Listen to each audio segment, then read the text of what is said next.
Hi everybody, I'm Steve Seckman with SERVPRO. We're located in Parkersburg, West Virginia. I want to take a minute and talk to you about hot water tanks today. It's one of our most common problems. These hot water tanks, they build up pressure and then they split, and then the water goes over the basement. We come in and clean those messes up regularly.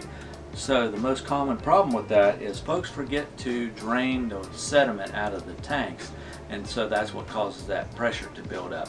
Always refer to your owner's manual, but I want to show you a couple of techniques that will probably save you thousands of dollars. Okay, let's get started. So you got your garden hose, just a common garden hose. We'll just connect that up to the drain here at the bottom of the hot water tank.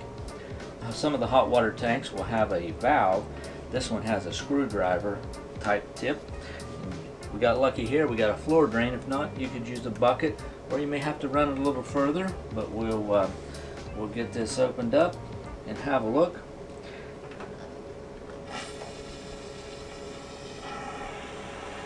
You want to do this probably once a year, depending on the type of water you have. Do this about once a year, or depending on the type of water you have, you may have to do it more often. And could save you thousands and thousands of dollars. Okay, there you go.